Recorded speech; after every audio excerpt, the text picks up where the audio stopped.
Our game is always on. Anna Jar and Levine. Call 1-800-747-FREE. That's 1-800-747-3733. ESPN 1063. WESP Jupiter, a Good Karma Brands radio station. There's nothing better than sports on a Sunday. The return to glory. It's time to kick off. 20, he will score! Tip-off. Way downtown, bang, bang! Or tee-off. They're going to go nuts when he hits this thing. On Sunday Huddle with Colin Russo. Presented by Hard Rock Bet. We got a rare rainy Sunday here in sunny South Florida. It's Sunday Huddle presented by Hard Rock Bet on ESPN 106.3. We got Colin Russo, Damian Perez filling in for Kate Chumsa behind the glass today. Got you for the next hour up until 11 a.m.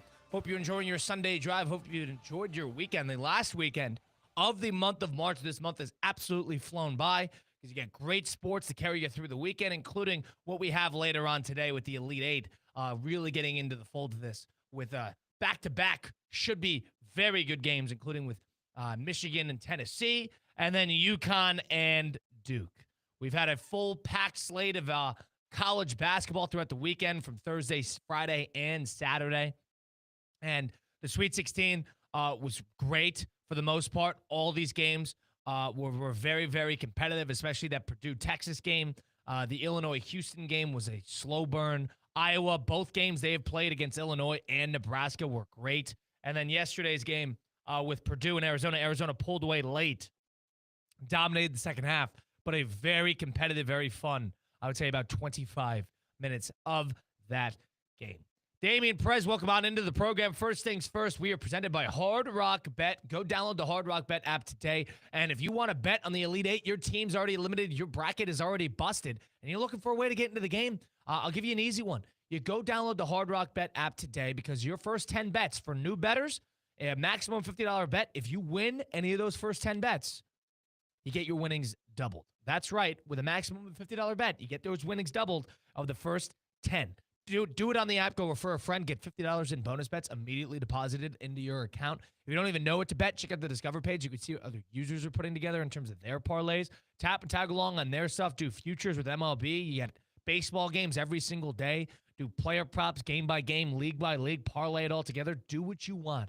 Hard Rock Bet has it all. Try it now. It's payable in bonus bets only, not a cash offer. It's offered by the Seminole Tribe of Florida. Must be 21 plus, physically present in Florida. Wager terms, conditions apply. Concerned about gambling? Call or text 1-833-PLAY-WISE. So, a couple things here.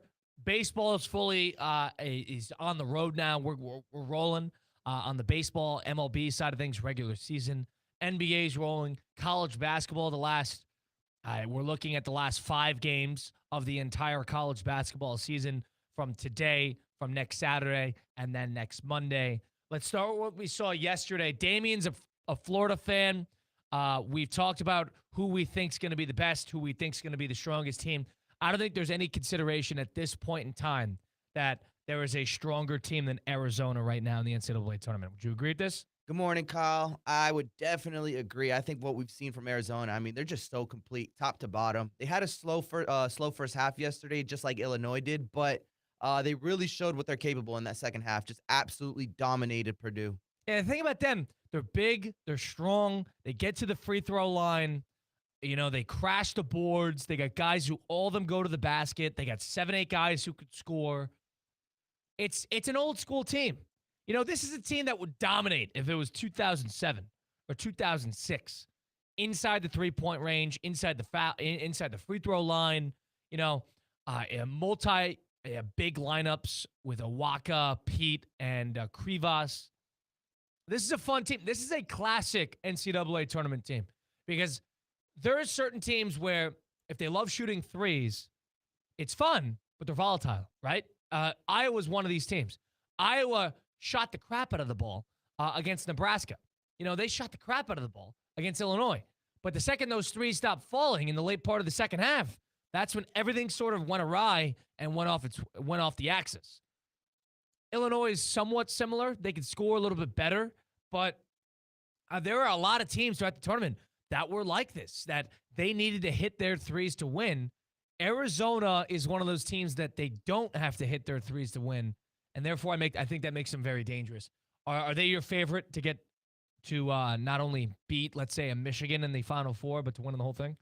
They got to be the other team that I think has really clicked, and it's really come down to timing. Is UConn. I think what they've shown in the last 2 games. I mean, UConn is clicking in all cylinders. Dan Hurley's really That was a got a feel sweat for of this a, tournament. it was Yeah, a sweat of a Michigan State game. it was a sweat, but I think in the second half, similar to Arizona, that's kind of been the theme with these Elite 8 games, Sweet 16 games. It's the first half. These teams that are going in are like the favorites to win it. They kind of manage the first half, and the second half is where they really put the gas to the pedal to the metal, and that's what we've seen from teams like Arizona, Illinois, UConn. Duke is a big one, but they've done that all tournament. I feel like the whole tournament they've kind of had slow first half. Siena and TCU. Yeah, Absolutely. it's in the second half where they really take off. So that's something to pay attention moving forward in this tournament. Yeah, the thing about that UConn-Michigan State game is I'm a UConn fan, so I'm living and dying with every shot. But in terms of sweating out a game, look no further than that. Damien, a couple stats for you. First of all, UConn is 29-4 since 1999 in the Sweet 16 and beyond. They know how to play. 29-4. They have won 17 games in a row past the Sweet 16. So you're telling that what that means is, excluding the first weekend of the tournament, UConn, whenever they're there, basically go on to win the whole thing. From 2014 to 2023, 2024, they've done that for 3 straight tournaments. The 3 last times that they have been to the second weekend, they have won the whole thing. And then the other years, they've missed the tournament. They've missed it 5 or 6 times in the last 15 years. They lost in the first weekend a couple of times. It's a volatile group. But when they are there, they're as dangerous as anybody. I know they're playing Duke today. Duke's the big bad. I actually think UConn can beat them. I don't know if they will, but I think they can beat them. I think there's a matchup to it. But there is something about a team that knows how to play in March. 29-4. Dan Hurley is 16-1 in his last 17 tournament games, and the one loss was to the eventual champion Florida team. And they lost by 2, which was the best team in last year's bracket. And UConn was an 8 seed in that. So I do think we'll get a great one on that front. Now, the interesting team I want to also bring up, what do you make of Illinois? They're interesting. They're very interesting. I feel like coming in at this point, I don't want to call them a Cinderella, but I don't think they're the odd bunch. They're the odd team of the bunch. But not many people expected them to be in this position. They're almost playing with house money at this point, and that makes them very dangerous. Did you want them or Iowa? Would you have wanted Iowa? I was so happy to see Iowa leave this tournament for obvious reasons. But I think Illinois, they showed in that second half that they were the clear better team. They shot under 40%. I believe it was like 38% in the first half and shot over 50 in the second. So a team that really, at the moment, similar to UConn, clicking in all cylinders. Yeah, the thing about them, they got a lot of Europeans. They got a lot of guys with professional experience. I mean, they got Peja Stojakovic's kid, Andre. They got Mirkovic, Tomislav, Zvyanmir. I mean, they got all these Europeans who dominate, and then they have one of the best freshmen in the entire tournament, Keaton Wagler. So with Keaton Wagler and company, I'm going to be honest with you. I don't love Illinois because I think it's another team that relying upon a lot of threes. They're relying upon a lot of guys hitting threes. And, I mean, other than that, it's not that exciting. Rebounding is big for they're them, just too. shooting a bunch of threes. But the one thing about them, like you said, they're like the tallest team left. They rebound very well. They get to the glass very well. I love how they crash the glass, but I do not love their play style in terms of just the hucking threes. I mean, it's a little, and Wisconsin has beaten them twice, and it's annoying to see them get to the Final Four because Wisconsin get eliminated in the first round as a Wisconsin grad. It's like a stain on their resume. It really is. So, but Illinois is moving on to the Final Four. Arizona's moving on to the Final Four, and you got 2 more today, Tennessee and Michigan. Dame, Tennessee has also been a surprise. It seems 25-11, and their coach Rick Barnes is gotten to 3 straight Elite Eights. He's been a good tournament coach as of late, and he wasn't a great tournament coach in the early part of his career. They got Michigan today.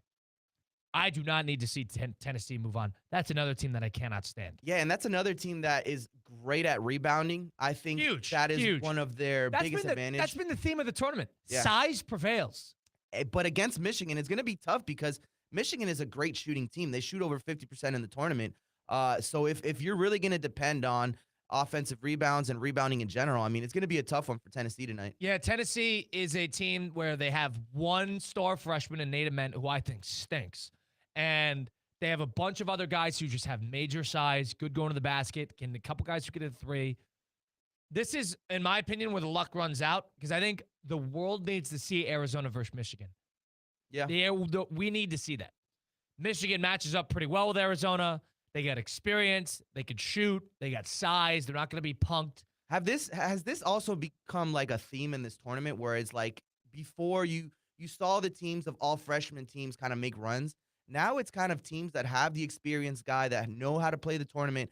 I mean, Michigan and Arizona, both teams with a lot of upperclassmen. Has this kind of become a theme of March Madness? I would say ever since, I think this has been a theme for, a number of years.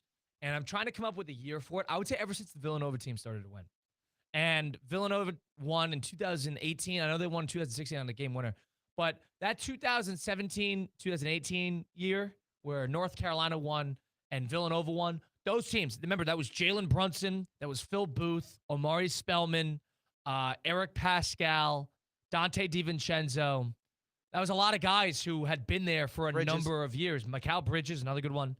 All those guys played 3-4 years under Jay Wright, for the most part. Jim Brunson did. So that was a team right there. And then going on, remember, the Virginia team that won in 2019, Kyle Guy, Ty Jerome, Diakite. They had guys. They had DeAndre Hunter. All those guys had been there for a number of years. And remember, that was the team that lost in the first round to UMBC the year prior. So going forward, I mean, every single team since that period was not necessarily star freshmen. And then 2021 was the Baylor team. Baylor had experience as well. I know LJ Cryer was young, but I mean, Davian Mitchell, they had guys. So, and then you get to the UConn teams. Right. The UConn teams where Donovan Clingan, Stephon Castle. They were a little younger, but they had guys that were older. Andre Jackson was a junior. Adama Simogo was a senior. Jordan Hawkins was a sophomore. That was in the first year. 2024, Cam Spencer was a senior. Tristan Newton was a senior. Steph Castle was a freshman. And then Alex Caravan was a sophomore. But, they had guys that were older and experienced. So, and then Florida. Walter Clayton had been in college for 4 or 5 years. Elijah Martin was on the FAU team. Yeah. And, Will Richard had been there. They had guys who were freshmen like Thomas Houck. But outside of that, this was a upperclassman dominated and led team. You're going to see that again. You got to have great upperclassmen these days. And I think that lends itself not only to NIL, but to the frame of what makes a good college team. You can't just be the Caliparis of the world and get great freshmen. You need to be able to scout on the transfer portal. Because if you could do that and you could get good players in there who are experienced, older, 22, 23-year-olds, you're going to be that much better off. And look no further than a lot of the teams we've seen. Yaxel Lendenberg has been in college for 5 years, and he's on Michigan, right? Jaden Bradley's a senior on Arizona. I mean, Krivas is, I believe, is a junior. But they have freshmen on the team, but they've got a perfect mix. UConn's got freshmen, but they got a perfect mix. Duke's one of the rare teams where they always have a lot of freshmen, but this is a year where they have the boozers, and then they have a lot of guys with experience. They got Caleb Foster, who's got experience. They got Gungbo with experience. You can even argue, I mean, Boozer's probably like the most mature freshman we've seen in recent years. Would you make an argument? That's part of the reason why Duke was able to lose last year. Remember, Duke had Maluak, Con Knipple, and Cooper Flagg. In hindsight, how do those two guys lose? I mean, even the year with Zion Williams, they didn't win it all. They did not. They lost in the Elite Eight to Michigan State. How did teams like that not win? That is unbelievable. The thing about it in hindsight, Cooper Flagg is number 1 in the Rookie of the Year rankings, and Con Knipple is number 2. Yep. They're both top 35 And players. they're right there. They're I both mean, top 35 players in the NBA right now. in a week that can change. You know, they're both neck and neck for that Rookie of the Year in the NBA. So you're talking about two top 40 NBA players immediately, and they couldn't win the NCAA tournament. Already on a great team. They weren't surrounded by scrubs. They were surrounded by Duke players. Goes to show how hard of a tournament March Madness is to win. There has always been a question of who's the worst NBA player today that you could stick onto a 16 seed and they would make a run to win the whole thing. Wow. The worst NBA player. What is that level? And some people think it's more. I actually think it's less. And I don't know if there are more than about 15 players in the NBA that you could stick on a bad team in the NCAA tournament and then make a run. 15. I think that'd be roughly my number. You think I'm way off on that? There's some people that, I remember they asked Alex Caruso this, and Alex Caruso said 50. That there's 50 players that can take a 16 seed and win the NCAA championship. I don't think so. No way. No way. I don't think so at all. So, if I'm just, looking at this, I mean, Doncic, Alexander, Anthony Edwards, I think you could stick them, any of them, on great teams, and they would dominate, and it'd be tough to stop. I think the real dominant pieces would be the bigs, like the Wembanyamas, Forget about it. the Jokic's. Those guys would thoroughly dominate. But from a perspective of, let's think about it. Norman Powell is averaging 22 points a game for the Miami Heat. If you stick him on Lehigh, are they winning the whole thing? I don't think so. I don't think so. No. I don't think so. Pascal Siakam. It's an interesting one. I was going to say, that's interesting because he has the size and the defense to play both sides of the court. Right. I could see it, but I don't know if that's a safe bet. It's not. I feel like a Tyrese Halliburton would be really good in March Madness. Can he good enough to win the whole thing? No, not How that not? good. You got to be a good, especially on a gotta 16 seed. You got to be a matchup problem, right? You got to be a matchup problem. Durant could do it. I don't know if Durant impacts winning, but Durant could do it. How are you going to guard him? How are you going to guard him? So I'm just thinking from a perspective of, are they a matchup problem? Are they good enough to carry a team on their own? And can they do it? That's always been an age-old question. I think the number for me is about 15. 15. That's a good number, honestly. Yeah, 10 to 15. That's just, I think, just goes to show how difficult it is to win the tournament. Because here's your litmus test. I know Cooper Flag, Con Knippel are better players today than they were last year. That's pretty much the litmus test. They were they're both top 35 players in the NBA right now. And they were on the same team with another lottery pick and Kamen Maluak on the team. They had Caleb Foster, a bunch of 4 and 5 stars. They did not win. It's hard to win 6 games in a row when it is as volatile as it is. That's just the way I view it. But we'll get into a lot of the other games, especially when that Duke-UConn game going to be happening in D.C., 5:05. Finally, we get some good tip-off times. Oh, my God. Finally. The last few nights have been so rough to stay up and watch the game, especially when you have games that are relatively slow, like the Houston game. That game was at 10:30, I think it tipped off, and it was one of the slower paced games. So those games are very much a grind. Tennessee and Iowa State was an awesome game. It tipped off at 10:30. There's 4 games that day. Why is that game tipping off at 10:30? Ridiculous. And nonetheless, I don't want to get off my lawn guy, but that's what it feels like. 2:15 for Tennessee and Michigan, and UConn and Duke at 5:05. Can't draw it up better than that. That's going to be great.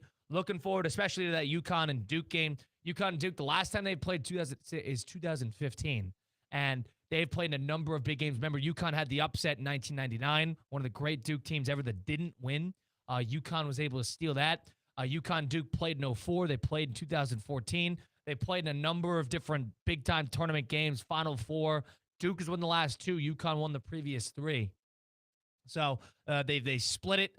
We'll get into that. We'll get into a little bit of what the ABS system, which is full-fledged on the roll now, and the ABS and the MLB, which is where you can challenge balls and strikes and umpire calls to a game. If you continue to get it right, you continue to get more challenges. The Reds and the Red Sox had quite a go at it with one of the umpires yesterday in terms of ABS systems. There were 8 challenges in the game. 6 of them were correct. A new level of accountability has been found in baseball, and I think it is the best thing they've had in a while. Listen, if you're driving down the highway right now, driving down 95, and you get into a car accident, a truck accident, fender bender, you need somebody to defend you. That's where Anajar and Levine accident attorneys check in. Mark Anajar and Glenn Levine fight for you, and they don't even get paid unless you do. They fight for you to get the maximum compensation that you deserve. Call Anajar and Levine for your to get that maximum compensation today, and call for the free consultation. Don't settle for just any attorney when you're looking for somebody. Go get the best. Demand the best. Go get Anajar and Levine. Take back control of your life. Call 1-800-747-FREE. That's 1-800-747-3733. Anajar and Levine. We get Damian Perez, Colin Russo. It is Sunday Huddle, presented by Hard Rock Bet on ESPN 106.3. Live from the Anajar and Levine Accident Attorney Studios. Anajar and Levine Accident Attorneys. Call 1-800-747-FREE. This is ESPN 106.3. College basketball is heating up, and the tournament is here. Don't let your home get caught off guard. Get game ready now with EDS Air Conditioning. EDS Air Conditioning is a trained comfort specialist. It's hard to stop a train. Right now, qualified customers can get 0% interest for 60 months on a brand new AC. Hot streaks belong on the court, not in your living room. With over 800 Google reviews and a 4.8 star rating, EDS has been the trusted MVP since 2006. Visit EDSIsYes.com today. DQ Grill and Chill is springing forward with great new items and classic favorites to celebrate the season. Introducing the new Crunch and Cookie Cone Dip with a green dip and cookie crumbles. Get it as a cone, parfait, or a blizzard. And there's more green, like the blizzard of the month, Mint Oreo. And don't forget the new spicy flamethrower chicken strips with vanilla dipping sauce. DQ Grill and Chill with 2 convenient locations, 4828 Lake Worth Road and US 1 just south of North Lake. Today's tax tip is brought to you by Anshin Accountants and Advisors with Robert Gilman, partner and leader of Anshin's Real Estate Group. Under the One Big Beautiful Bill Act, 100% bonus depreciation has been permanently reinstated. Real estate businesses are now able to immediately expense the full cost of qualifying property. Even projects with millions in improvements can benefit from first-year expensing without any spending cap. At Anshin, a partner-owned firm since 1923, we strategically guide real estate businesses through these legislative changes to help them develop a long-term investment strategy and boost cash flow. If you're a real estate professional looking to enhance profitability and minimize tax liabilities, let Anshin deliver value where others can't. For more tax tips from Anshin, visit Anshin.com. That's ANCHIN.com. Anshin Accountants and Advisors, helping you recalculate what's possible. Need an extra boost? With Boost Checking from Flagler Credit Union, you can earn up to $700 each year with a 7.0% annual percentage yield on balances up to $10,000. That's real money for real moments, like a family getaway or treating yourself to something special. Boost Checking from Flagler Credit Union. Requirements apply to earn the highest dividend rates. Limit 1 checking account per membership. Dividend rates and annual percentage yield subject to change. Business accounts do not qualify. Insured by NCUA, official credit union of Florida Atlantic Athletics. At St. Lucie Battery and Tire, batteries came before tires. We've been selling and servicing all types of batteries for over 50 years. So when you need a battery for nearly anything, we have it, as well as the fast professional installation you need. We carry premium batteries for all your needs: automotive, commercial, marine, RV, and specialty. We also offer delivery and on-site installation, serving our customers quality products for over 50 years in the home of honest, reliable service. Go to slbt.com and book your next appointment. Hey, ref, time out, man. All right, team, we're only down by 5. We can still win this. Grab some water and get back out there. Whoa, not that water. You need Culligan water. With a free water test and advanced reverse osmosis purification system, Culligan helps reduce contaminants, delivering cleaner, safer, better tasting water. Enjoy 12 months interest-free. Schedule your free test today at Culligan.com, serving all of South Florida, residential or commercial. Hey, Culligan man!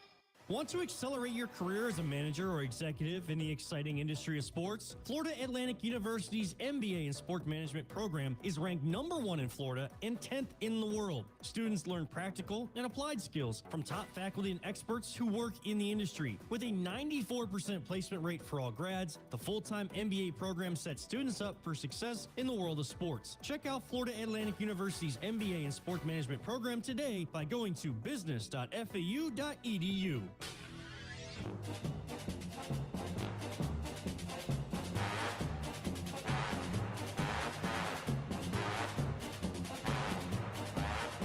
Buffoon, Orbit Topper, 19 Uber, Jailbreak, Ralph Chowder. This is Sunday Huddle with Colin Russo, presented by Hard Rock Bet.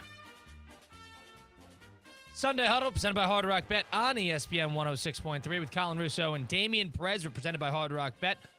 You know, if you missed it earlier this week, the TGL had a triumphant, dramatic finish to its season with the Los Angeles Golf Club winning the TGL final in 2 matches over the Jupiter Lynx on Tuesday on ESPN. And if you missed that, don't go away because the SoFi Center is going to stay active coming up soon here in the fall with the women's TGL starting this year. You get the men's TGL going to be kicking off season 3 next year, early next year.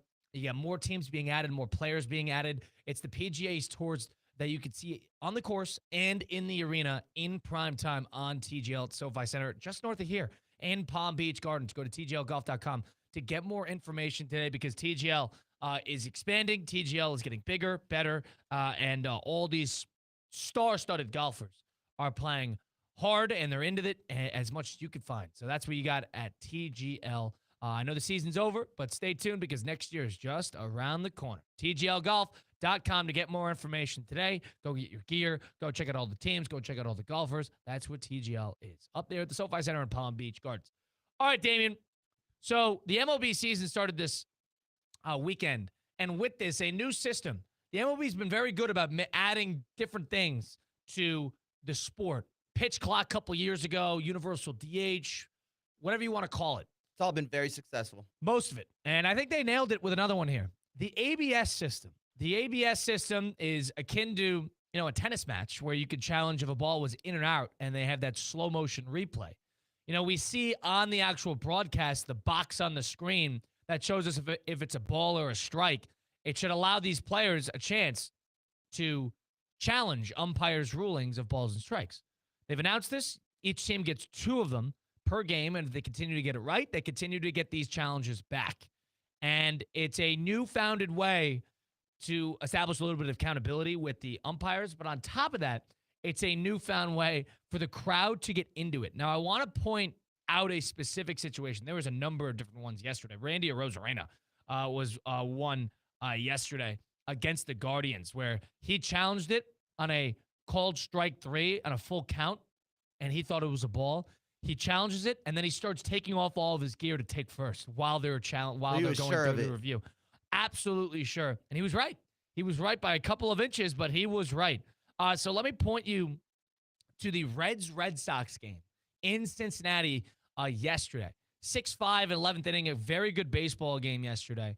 And the Reds and the Red Sox both had multiple challenges of the umpire because, if you think about it, the ABS is meant to keep umpires behind the plate accountable. And CB Buckner, who was the umpire of this game, there was a situation in the 6th inning where it was 5-3, The Reds were up. Bases loaded, 2 outs, 1-2 count. And here's how they handled 2 straight ABS challenges to keep the bases loaded situation alive. Got him looking, challenge, immediate tap of the helmet. The Reds runners all hold. Batter's challenging the pitch. ABS powered by T-Mobile. That's out of the zone. The AB continues. That's a run. 1. Pushes the ball. Cincinnati retains its challenge. ABS could be a lot of fun, Mark. It's amazing how minuscule the misses are, but these guys just know it. Great feel for that 2-2 strike count. zone. It was called strike 3, end of inning. Now the 2-2. Called strike 3, tap the helmet again. He says it's off the plate away. Batter's challenging the pitch. Here we go.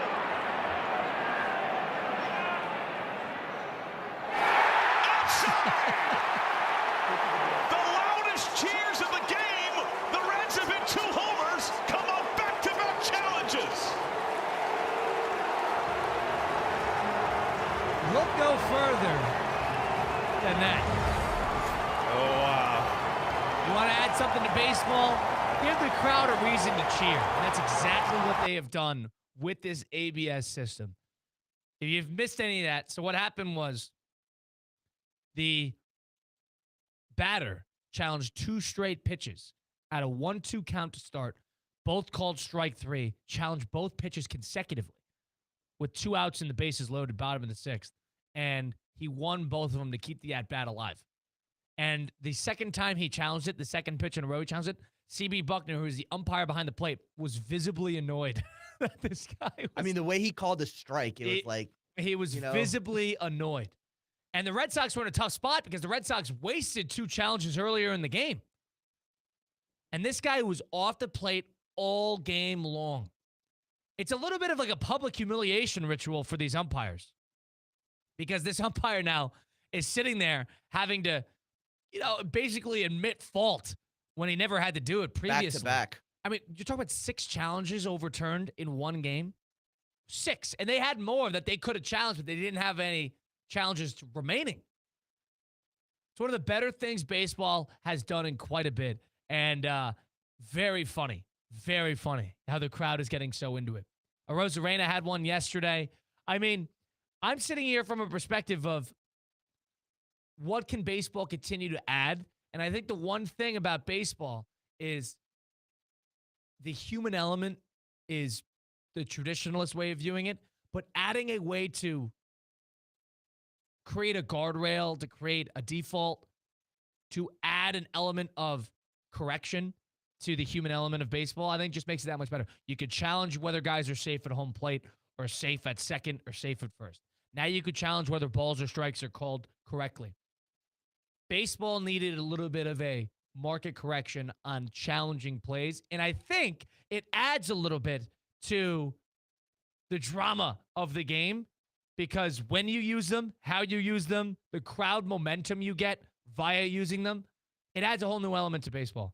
Absolutely. I mean, and it's something that it's very quick. It takes literally all of 15 seconds for the review, It's like maybe tennis. 30 It's seconds. like a tennis challenge. It's Yes. super quick. And it's precious because you only get 2, right? It's 2. 2, and then if you continue to get them You right, get 'em you get them back. So if you don't get them right, you're out of challenges. So You're going to use one in the first inning when you don't know? You need to manage how you use them, so it makes them precious in that sense. And I think this is a big one for me. I mean, it's relatively quick. You don't want anything that could slow down the game.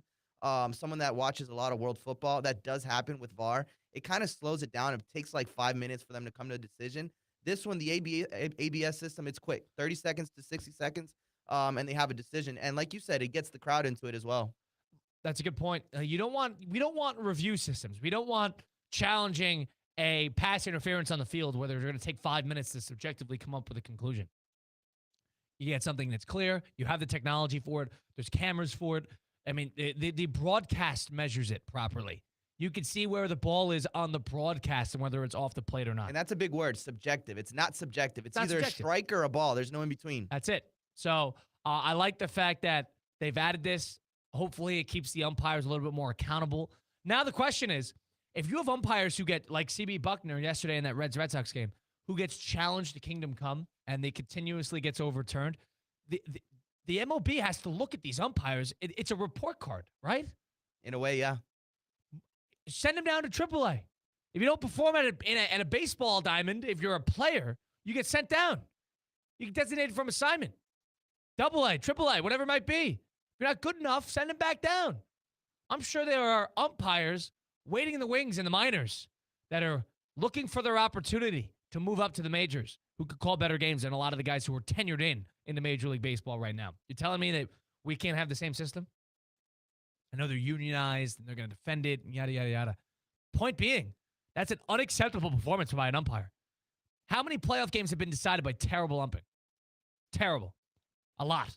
Right, and we're not criticizing, the umpires that get it wrong 2 or 3 times in a game. It's the ones that have, for example, like this one, 6 errors in a game. I feel like players have always had accountability. It's time that now the referees do too. Angel Hernandez was famously an umpire that always missed the plate, especially when he was behind the catcher calling balls and strikes. Famously. You're telling me that there can't be hopefully this serves a little bit of a market correction, but there should be overarching power. The Rob Manfred, send these umpires down. If they stink, send them down.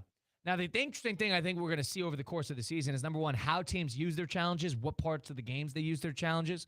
But another thing I would add is... And what for, too. Right. If they use their challenges and they continuously getting it right, is there going to be an umpire that is frustrated and therefore changes how he calls the game due to like an internal bias? And you're, before you say, the honor code, please. These umpires are human just like the rest of us. If they continuously get challenged and whether they get it right or wrong, it's gonna change how they call the game.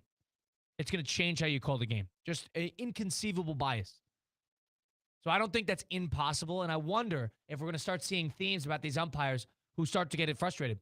The Red Sox made an argument for that yesterday. Red Sox fans were pissed off because they wasted 2 challenges early, and then throughout the rest of the game, they had called strike threes, bad calls at the plate that hurt them. Though. They couldn't use them.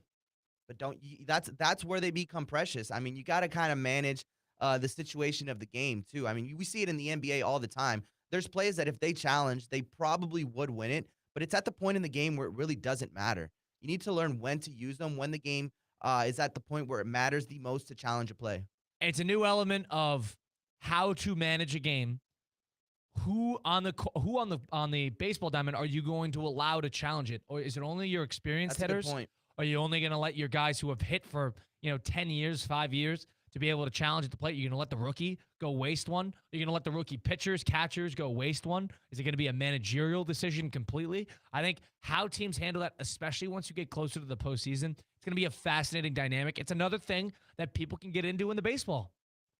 Baseball's done a very good job of changing things that need to be changed. And one of them that was sort of uncorrected was the amount of leeway that umpires had to call the game their own way. So the ones that can call a challenge is the batter, the pitcher, the catcher. I think the manager. And the manager. Yeah. I think it depends via the team, but yes. So now I wonder, the reliever who just got called up from AAA or AA, are you going to let him make challenges? Is that guy going to have the guts to challenge something on the... Because remember, the minor league players have been doing ABS. This has been where it's been experimented on. And they can't do it at the MLB level. So I wonder who will be allowed to do what in terms of when to challenge, how to challenge, where to do it, so on and so forth. And from a player's perspective, it's controlling your emotion. Because if you're up at bat, very intense moment, and you feel like that was a ball, but it was really a strike, it's kind of knowing how to not be impulsive. And first pitch of the at-bat, not important, right? In hindsight, if he misses a ball that he called a strike, but you're going to use it on the first pitch of the at-bat?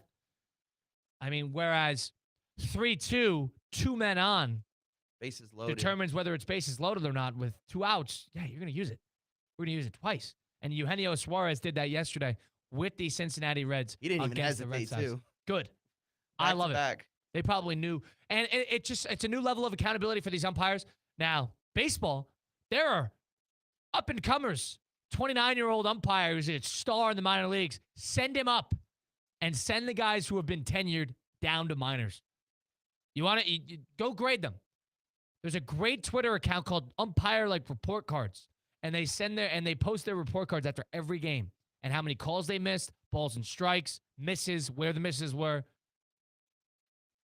Accountability. Baseball players have them. Umpires should too.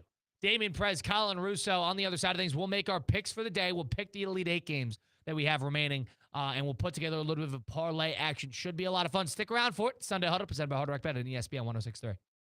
Live from the Anajar and Levine Accident Attorney Studios. Anajar and Levine Accident Attorneys. Call 1-800-747-FREE. This is ESPN 106.3.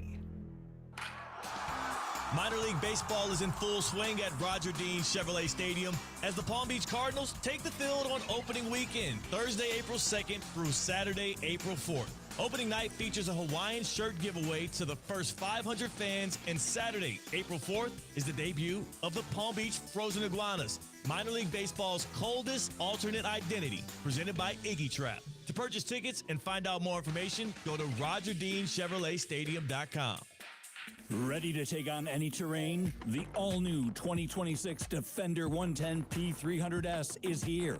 Built for those who crave adventure without compromising on luxury. Lease the powerful 2026 Defender 110 P300S for just $899 per month for 36 months. Whether you're tackling the toughest roads or cruising the city, the Defender is ready for it all. Don't wait. Visit Land Rover Palm Beach today and experience the Defender like never before. Terms and conditions apply. See dealer for details. Want to accelerate your career as a manager or executive in the exciting industry of sports? Florida Atlantic University's MBA in Sport Management program is ranked #1 in Florida and 10th in the world. Students learn practical and applied skills from top faculty and experts who work in the industry. With a 94% placement rate for all grads, the full-time MBA program sets students up for success in the world of sports. Check out Florida Atlantic University's MBA in Sport Management program today by going to business.fau.edu. Business owners, are your employees driving you nuts? Is money tight? Or have you just poured your heart and soul into your business and now it's time to retire and just relax? At Transworld Business Advisors, they have buyers from all over the world ready to buy your business now. Call for a confidential conversation about your business's current value. 561-203-5121. That's 561-203-5121, or visit tworld.com today. It's Tina. You know how important it is to keep your car running. And when it comes to my car, I only trust St. Lucie Battery and Tire. They've been taking care of South Florida for over 50 years, and they're still family owned. Need new tires? They've got all the big brands. Battery issues? They've got it. Cars, trucks, boats, RVs, and even commercial fleets. And if you ever get stuck, their 24/7 roadside emergency service is a total lifesaver. Go see my friends at St. Lucie Battery and Tire, slbt.com. They'll keep you going.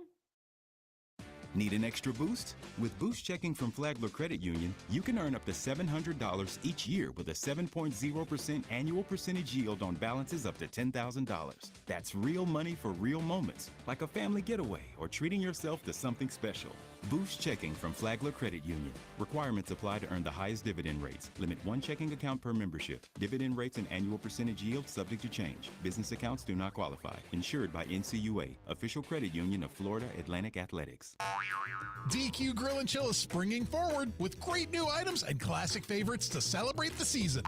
Introducing the new Crunch and Cookie Cone Dip with a green dip and cookie crumbles. Get it as a cone, parfait, or a blizzard. And there's more green, like the blizzard of the month, Mint Oreo. And don't forget the new spicy flamethrower chicken strips with vanilla dipping sauce. DQ Grill and Chill with 2 convenient locations, 4828 Lake Worth Road and US 1 just south of North Lake. College basketball is heating up and the tournament is here. Don't let your home get caught off guard. Get game ready now with EDS Air Conditioning. EDS Air Conditioning is a trained comfort specialist. It's hard to stop a train. Right now, qualified customers can get 0% interest for 60 months on a brand new AC. Hot streaks belong on the court, not in your living room. With over 800 Google reviews and a 4.8 star rating, EDS has been the trusted MVP since 2006. Visit EDSIsyes.com today.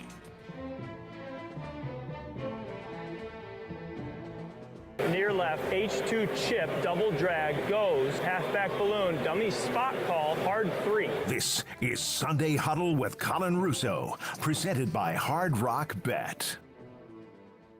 It is Sunday Huddle with Colin Russo and Damian Perez filling in for Cade Chelmsford behind the glass over here at the City Place Studios in downtown West Palm Beach on Sunday, 29th of March, 2026. Last Sunday of March, April just around the corner. With that comes Augusta, the Masters. With that comes the Final Four, NBA postseason, the Stanley Cup playoffs. Got a lot of good stuff if you are a sports fan in the month of April. A lot of stuff to bet, too, on the Hard Rock Bet app, which you can download today in the Google Play Store or the Apple App Store. Hard Rock Bet, any game, anytime, any league, any place. That is what Hard Rock Bet has to offer. And if you're a new bettor, go download the app today. And your first 10 bets, if you're a new bettor, with a maximum $50 bet, you get your winnings doubled in those first 10 bets, up to $50. How about that? So go get your winnings doubled on the Hard Rock Bet app, and go refer a friend. Get $50 in bonus bets immediately deposited into your account. Check out the Discover page, see what other users are putting together. Put together your own parlay as little as $1. String some things together. Increase your odds. Go player by player. Go team by team. League by league. Go futures. Go in person. Go live. That is what Hard Rock Bet can do for you. It's payable in bonus bets only, not a cash offer. Offered by the Seminole Tribe of Florida. Must be 21 plus. Physically present in front of the wager. Terms and conditions apply. Concerned about your gambling? Call or text 1-833. Play wise. All right, Damien, first things first. Before we get into our Blitz the Book and make some picks against the spread in the Elite Eight, the Atlanta Braves used their 2 ABSs, lost them both in the first at-bat in the bottom of the first in their game yesterday. Did they win the rest game? of the game. That's a good question. Let's check if they won the game. But what I do know is they wasted them all, didn't have them the rest of the game. You're telling me that doesn't change the dynamic of how the umpire is going to call the rest of the game? And they did win 6-2 over the Royals. So, I mean, think about it. If I'm an umpire and they challenge the first 2 plays of the game, I'm annoyed, but I also realize they got no more challenges. I can call the game however I want. Less pressure on the ump. It's a lot more. Oh boy, we screwed up. Yeah. That's going to impact. Now the we're rest at of the his game. mercy. Now at his mercy, he realizes that number one, they can't do anything about it, and number two, I mean, like, they're under my thumb for the rest of the game. The dynamic has shifted. It's risky. It's risky.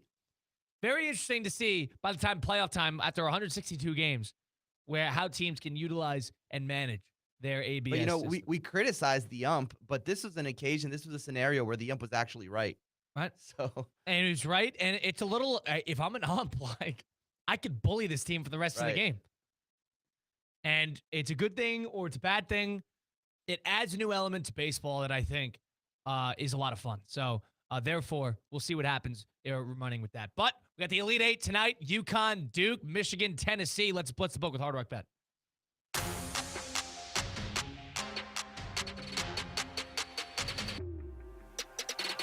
All right, Damien, let's open up our Hard Rock Bet app for Blitz the Book with Hard Rock Bet. UConn and Duke, Tennessee, Michigan. Tennessee and Michigan are the first game of the 2. It's -7.5 is the number in that one. -7.5 in favor of Michigan. The over-under is 145. Tennessee's +300 to win the game. Anything you're hot on in this one? I think Michigan wins and covers. I mean, from what I've seen up to now, I think along with Arizona, they're probably the 2 best teams left in the tournament. We're rooting for that as sports fans. Absolutely. I would definitely think Michigan wins this game and covers that 7.5 spread. You think it's close at any point in the game, or you think it's maybe the first half? Manage the game the first half, like you said, and then blow it open the second half? Yep, I think it'll be a game where the first half it's relatively close, and then they'll open it up in the second. I kind of agree. I as much as I like to root for close games, I do think that the Tennessee luck will run out. I'll be pleasantly surprised if they could stick with Michigan in this game. Part about Iowa State, the reason that Tennessee was able to play well is Tennessee matches up well with them. Tennessee's bigger than Iowa State. Iowa State was missing their best player, Joshua Jefferson, who is a big guy. They didn't have the size to keep up with Tennessee. Michigan does. Michigan has Merez Johnson, Yaxel Lundenberg, and Ade Mara in the starting lineup. That is 7'4", 6'10", 6'10", about 270 pounds apiece. So they're not going to get pushed around like Tennessee thinks is going to happen. Tennessee was fortunate to win that Virginia game. I know they pummeled Miami of Ohio, but the way I view it is Rick Barnes is very good at making the Elite Eight. Tennessee has never made a Final Four, by the way. It's an important game for Tennessee. I do not think they're going to do it today. Maybe because of that, maybe if that is enough reason to take them in the spread, fine. But I think this would be Michigan's game to lose. The 1 seeds are on a different level than basically everybody else. That's what we have there. All right, Damien, we've been on it the whole tournament. UConn and Duke. +4.5 Connecticut is over Duke in the East region. Washington, D.C., 505 today. Damien? I would go UConn. I think this game is close. I think UConn even has a chance to win this game. But I would take the spread. UConn +4.5. Do you think it'll be a close game? Yes, I do think it'll be a close game. The one thing I don't like about 4.5-point spreads is even if it's a 2-point game, they missed a foul. Right. If foul, all of a sudden you get 2 free throws, this, that, and the other. 3-point game, UConn misses it with 10 seconds to go. Duke gets a rebound, gets fouled, and all of a sudden they make 2 free throws. The game's over, and we lose a spread. That's the one thing I don't like about a 4.5-point spread. I think I think Duke really depend on what kind of night Boozer's going to have. Right. At this point in the tournament. If Boozer's not at 100%, they're going up against a UConn team who's clicking in all cylinders. They know how to play once it gets to this stage of the tournament. They're gonna be well coached. They're probably gonna be out. I was gonna say they also have the advantage when it comes to coaching with Dan Hurley. I agree with that. And one thing about the UConn Duke game to get a little inside is UConn's top assistant, Luke Murray. How UConn does it is for the Michigan State game, one of his 2 top assistants Dan Hurley does, Kamani Young and Luke Murray. Kamani Young got the Michigan State game in terms of, scout, and Luke Murray spent all week on Duke, all week. So they had their assignment. They're going to have the game plan. I don't know if that's how Duke does it because it's a little different. Because the one thing about UConn is either Duke or St. John's, and they prepared for St. John's 3 times, so it's a little different. Right. But he's their best scout guy. Murray always gets the second game of the weekend because he is better at scouting. He will get the national championship game if they get there. He will get the round of 32 if they get there. That's what he does. So it's a legacy scout. And Luke Murray, mind you, is taking the Boston College head coaching job. Wow. So he's going to be the Boston College's head basketball coach next year. That's interesting because if you have an assistant coach that their assignment is literally to analyze this team in Duke, I mean, I would say this is something that going into this game, that can lead to UConn being more prepared. And UConn has a very difficult offense to prepare for. If you just watch a UConn game, I plead with you to just watch the action that they run. The screens, the back cuts, the movement, ball movement, up, down, high, low, screens off the ball, staggers, off ball, on ball. It's incredible to watch the half-court sets that UConn runs because nobody else comes close in terms of complicated offense and the actions they run off of it. I think UConn's going to get looks. I think the key to that game is can they hit these looks? If they hit their threes, I think they will win. If they do not hit their threes and they do not shoot at a good clip, I think UConn will lose. Because of that, Damien, I'm with you here. Plus 4.5 is the number that I like. The over-under in that game is 134.5. So they're looking at 67, 68. I don't know if I like either one of those because the one thing about Connecticut and Duke is they both have good defenses and maybe they're anticipating a defensive battle. All right, Damien. Michigan minus 7.5. UConn plus 4.5. Tournament winner. Arizona's plus 170. I don't like that. But, I mean, again, if we think Arizona's the best team, plus 170. I do think they're the best team. That's probably not the best value to your point. If I were to bet on someone, I would probably look for better value. Duke? What's UConn? 1,600. That's amazing. That's an incredible value. When we talk about value, I mean, that's amazing.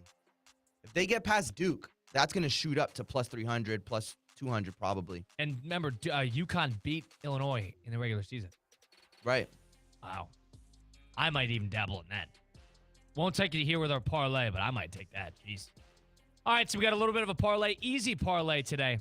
Michigan minus 7.5 and UConn plus 4.5 in the Elite Eight. Michigan against Tennessee in the early slate, 215. And UConn against Duke in the later slate, 505. Plus 265. Not bad at all. Not bad at all. There's your Blitz the Book with Hard Rock Bet. If we're doing this properly, in Indianapolis next week, Damien, Michigan, Arizona, Illinois, UConn, and everybody's happy. That's amazing. That's what I want. If you're a college basketball fan and you're not a Duke fan, it should be rite of passage to root against Duke.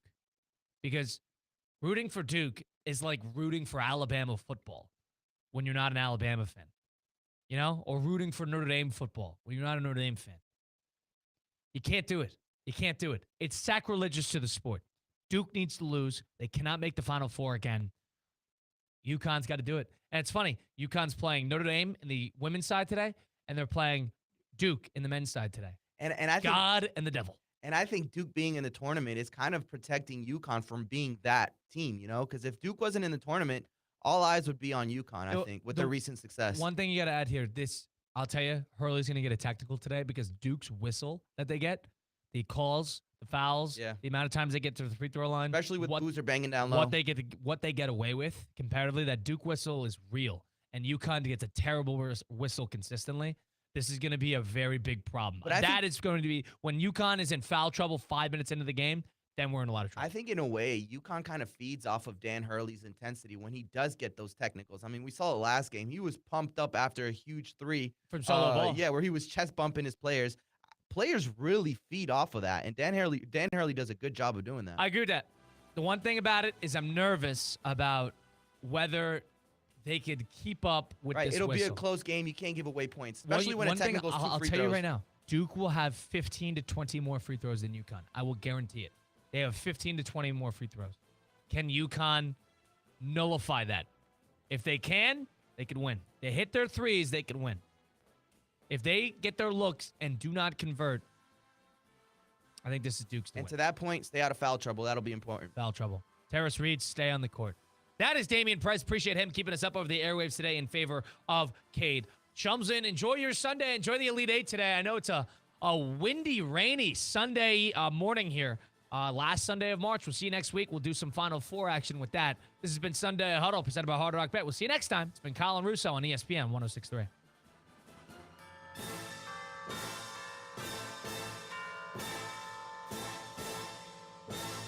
The preceding program was paid for in full by Hard Rock Bet.